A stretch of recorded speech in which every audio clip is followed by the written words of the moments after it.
Sir నమస్తే sir. Sir నమస్తే. Sir Guruprasad గారు, ఎన్నికల హడావిడి కంప్లీట్గా స్టార్ట్ అయిపోయింది. అవును సార్. ప్రస్తుతానికి 5 రాష్ట్రాల ఎన్నికలు, దాని తర్వాత రేపు మార్చ్ ఏప్రిల్కి parliament elections, prime minister elections రాబోతున్నాయి. డేట్ అనౌన్స్మెంట్ రాలేదు. డేట్ అయితే రాలేదు. అయితే ఎన్నికల హడావిడి స్టార్ట్ అయిపోయింది. కొన్ని సంస్థలు ఎన్నికలకు సంబంధించినటువంటి సర్వేలు చేస్తున్నాయి. అయితే ఎలక్షన్ అనగానే ఎలక్షన్ ఇంపాక్ట్ అనేది మార్కెట్ మీద చాలా ఉంటుంది. మరి ఎన్నికల తేదీని అనౌన్స్ చేసిన తర్వాత మార్కెట్ ఎలా రియాక్ట్ అవుతుంది, ఎన్నికల ఫలితాలు వచ్చినాక మార్కెట్ ఎలా రియాక్ట్ అవుతుందంటారు? కంప్లీట్గా ఈ ఎన్నికల ఎపిసోడ్ నడుస్తున్నప్పుడు మరి ఇన్వెస్టర్స్ అనేవాళ్ళు మార్కెట్ పట్ల ఎటువంటి అప్రమత్తంగా వ్యవహరించాలి అంటారు? డెఫినెట్గా సార్, చాలా కాషియస్గా ఉండాలి. ఎందుకంటే ఇది వచ్చి మనం చాలా ఫ్రాంక్గానే మాట్లాడుకోవాలి. ఎందుకంటే ఇదేం మామూలు విషయం కాదు. 5 రాష్ట్రాల ఎలక్షన్స్ వచ్చి ఇప్పుడు ఇది వచ్చి వాళ్ళ బల పరీక్షే ఒక విధంగా చెప్పాలంటే. కమింగ్ పార్లమెంట్కి ఇది ఒక తెలుస్తుంది వాళ్ళ ఒక వెయిటేజ్ కొన్ని రాష్ట్రాల్లో. బట్ దీన్ని బేస్ చేసి మనము మెయిన్ ఎలక్షన్స్ని మనం పోల్చకూడదు. ఎందుకంటే అది ఎంటైర్లీ డిఫరెంట్. ఇది వేరు, అది వేరు. బట్ ఇంపాక్ట్ వచ్చి ఇప్పుడు ఈ 5 రాష్ట్రాల ఇంపాక్ట్ వచ్చి పెద్దగా ఉండదు. మెయిన్ ఇంపాక్ట్ వచ్చి ప్రైమ్ మినిస్టర్ ఎలక్షన్స్, అది హ్యూజ్ ఇంపాక్ట్ ఉంటుంది. అంటే హ్యూజ్ ఇంపాక్ట్ ఎలా ఉంటుందంటే, ఇప్పుడు ఆల్రెడీ వచ్చి వీళ్ళు ఇప్పుడుండే ప్రస్తుతానికి ఉండే గవర్నమెంట్ వచ్చి 10 years కంప్లీట్ చేసుకోబోతుంది.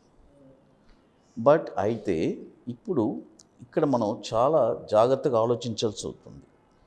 ఒక డీకేడ్ అయిపోయింది. అవును. అంటే ఒక డీకేడ్ అంటే ఒక 10 years ముందు ఎలా ఉంది, ఒక 10 years తర్వాత ఎలా ఉంది, మనం ఆలోచిస్తే మన ఆలోచనలే మారిపోయింది. అంటే ఈరోజు చూడండి, వాట్సాప్ వచ్చిన తర్వాత జనాలు ఎలా అయిపోయారు, లైఫ్ ఈజీ అయిపోయింది. అసలు ఈజీ అయిపోయారు లైఫ్ టోటల్గా. టెక్నాలజీ పెరిగిపోయింది ఈ 10 yearsలో. ఈ గవర్నమెంట్ వచ్చి అన్నీ ఎక్స్ట్రాడినరీగా అన్నీ డెవలప్ అయింది. మార్కెట్స్ కూడా మంచి రిటర్న్స్ ఇచ్చింది. మార్కెట్ ఒక ఆల్ టైమ్, ఒక రీసెంట్గా కూడా కోవిడ్ టైంలో కూడా చూడండి, మార్కెట్ 7,700 మార్కెట్. ఎవరైనా ఊహించారా? 7,700 నుంచి ఈరోజు 20,000 మార్కెట్.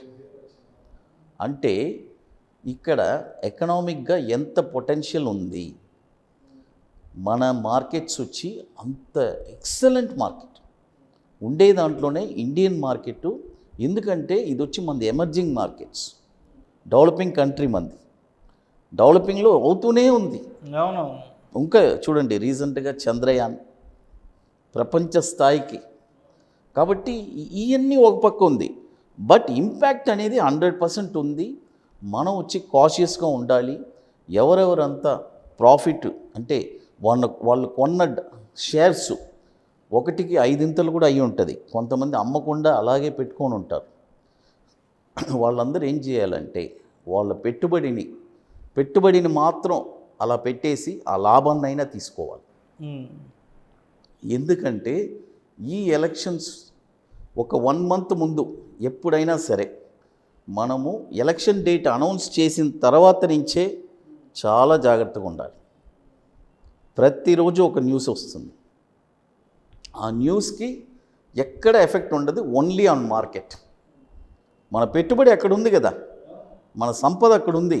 ఏదైనా సరే 10,000 అయినా 10 లక్షలైనా 10,000 నుంచి 5,000 తగ్గిపోయినట్టే కదా. కాబట్టి దాన్ని మనం ఎలా కాపాడుకోవాలి, ప్రాఫిట్ బుకింగ్ చేసుకోవాలన్నా ఎలా చేయాలనేది క్లియర్గా. అంటే నేను ఒకటే విషయం చెప్తాను సార్, ఎలక్షన్ అనౌన్స్ చేసిన తర్వాత మీ పోర్ట్ఫోలియోస్ని ట్రిమ్ చేసుకోండి అంటాం. పోర్ట్ఫోలియోని ట్రిమ్ చేసుకోండి. ఒక 10 లక్షలు పోర్ట్ఫోలియో ఉందనుకోండి, మ్యాక్సిమం ఒక 5 lakhs లిక్విడ్ చేసి. ఎందుకంటే ఆ ఎలక్షన్స్లో ఏదైనా ఒక ఇంపాక్ట్ అది ఈవెన్ దో పాజిటివ్ అయినా కూడా వాళ్ళు నెక్స్ట్ ఏం చేయబోతున్నారు అనే ఒక పాలసీ వాళ్ళు అనౌన్స్ చేయాలి కదా. అనౌన్స్ చేయడానికే మార్కెట్ కొడతాడు మళ్ళీ. అదొక ఆపర్చునిటీగా ఉంటుంది. ఇవన్నీ ఎందుకంటే ప్రతి ఆపర్చునిటీకి మనకి లిక్విడ్ క్యాష్ కావాలి. కాబట్టి ఇప్పుడుండే ఎలక్షన్కి ఈ ఎఫెక్ట్కి ఒక 1 month ముందు మార్కెట్లో చాలా కాషియస్గా ఉండాలి. ట్రేడింగ్ చేసేవాళ్ళు ట్రేడింగ్ అవాయిడ్ చేసుకోవాలి ఫస్ట్ పాయింట్. ఎందుకంటే మార్కెట్ వచ్చి ప్రతి స్టాప్ లాస్ని టెస్ట్ చేస్తుంది. ఎందుకంటే టోటల్గా ఏ టెక్నికల్స్ వర్క్ అవ్వదు. ఎందుకంటే టోటల్ న్యూస్ బేస్. జస్ట్ ఒక న్యూస్ వచ్చిందంటే ఇక్కడ బటన్స్ కొడుతూనే ఉంటారు.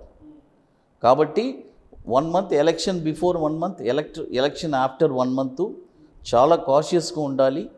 ఉండి మన అవసరమైతే బయట కూర్చొని ఉండడం మంచిది. Right okay. ఇక చాలా బోల్డ్గా చెప్పాలంటే మార్కెట్లో ఒక 2 months ఉండొద్దు. ఇది వచ్చి నేను ఎవరికి చెప్తున్నానంటే అన్ఎక్స్పీరియన్స్ పర్సన్. రైట్. ఇది వచ్చి నేను చెప్పేది వచ్చి ఓన్లీ ఫర్ అన్ఎక్స్పీరియన్స్ పర్సన్. కొత్తగా మార్కెట్లోకి వచ్చే వాళ్ళకి, వస్తున్న వాళ్ళకి, రావాలి అనుకున్న వాళ్ళకి వీళ్ళందరికీ నేను హెచ్చరిక. బట్ ఇక్కడ ఉండి రియల్గా ఎక్స్పీరియన్స్గా ఉండేవాళ్ళు వాళ్ళందరికీ it's a very very opportunity. ఎందుకంటే వాళ్ళు కొన్ని లక్షలు సంపాదించుకుంటారు. షార్ట్స్ చేస్తారు, కవర్ చేస్తారు, బ్రహ్మాండంగా సంపాదించుకుంటారు. ఈ ఎలక్షన్ కోసమే సంపాదించుకోవడానికి ఒక గ్రూప్ ఉంటుంది. వాళ్ళు ఆ ఎలక్షన్ టైమే ట్రేడ్ చేస్తారు, ఇక మళ్ళీ ఇంకెప్పుడు ట్రేడ్ చేయరు. ఇలాంటి అవకాశాన్ని ఒక గోల్డెన్ ఆపర్చునిటీగా సద్వినియోగం చేసుకుంటారు. మార్కెట్ గురించి పూర్తి అవగాహన ఉన్న వాళ్ళు. Right okay. అది వేలలో తక్కువే కదా సార్. ఇప్పుడు ఓవరాల్గా మార్కెట్లో చూస్తే సక్సెస్ 100%లో 5% ట్రేడర్సే కదా సక్సెస్ అయిన వాళ్ళు. మరి ఆ 5% వాళ్ళే ఆ టైంలో ఉండి దాని ప్రాఫిట్ని గ్రాప్ చేసుకుంటారు. సో అయితే మీరు ఆల్మోస్ట్ ఒక 20 years నుంచి మార్కెట్లో ఉన్నారు. మీరు కూడా 25 years ఆల్మోస్ట్. ఓకే, ఒక 25. సో మీరు కూడా ఒక 4 ఎలక్షన్స్ నుంచి చాలా దగ్గరగా చూస్తారు కదా. మరి ఆ ఎలక్షన్ టైంలో మీరు ఎటువంటి ఎదురు దెబ్బలు తిన్నారు, వాటి నుంచి ఏం నేర్చుకున్నారు, ఆ ఎలక్షన్ టైంని మీరు ఏ విధంగా ఉపయోగించుకున్నారు దాన్ని? డెఫినెట్గా ఎదురు దెబ్బ తిన్నాను సార్. తినలేదంటే అది అబద్ధం. అవును. ఎందుకంటే నేను మాత్రం నాకేం తెలుసు, కొత్తగా వచ్చాను. నేను 2000లో మార్కెట్లో ఎంటర్ అయ్యాను. 99 అప్పుడు ఒక ఎలక్షన్ జరిగింది. అప్పుడు మనం ఎంటర్ అయిపోయాము.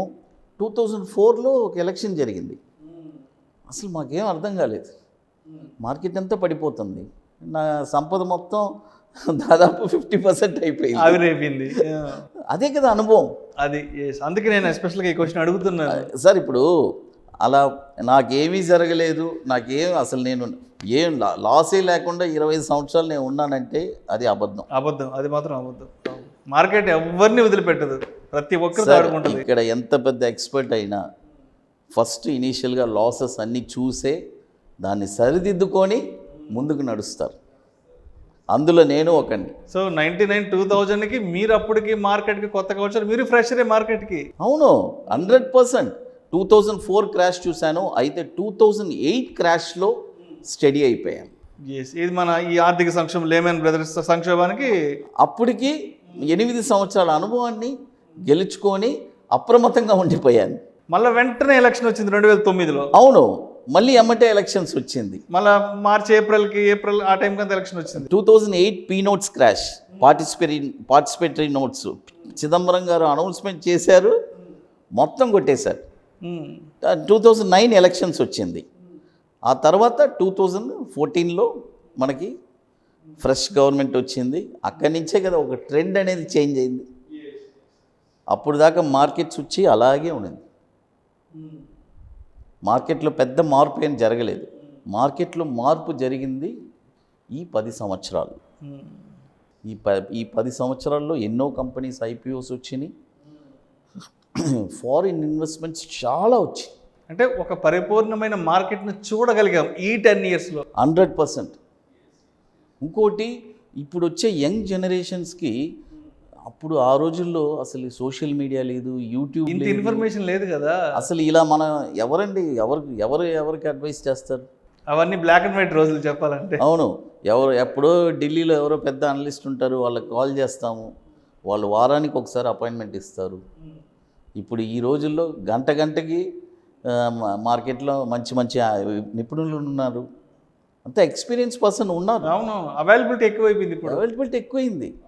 బట్ అయితే ఇన్వెస్టర్స్ కూడా అండి, ఇన్వెస్టర్స్ కానీ ట్రేడర్స్ కానీ పొరపాట్లు చేస్తూనే ఉన్నారు. మనం ఎన్ని చెప్పినా కూడా వాళ్ళు మార్కెట్లో, మనం ఇప్పుడు చెప్తున్నాం ఎలక్షన్ టైంలో చేయొద్దని చెప్పి, వాళ్ళు ఎలక్షన్ టైంలోనే చేస్తారు.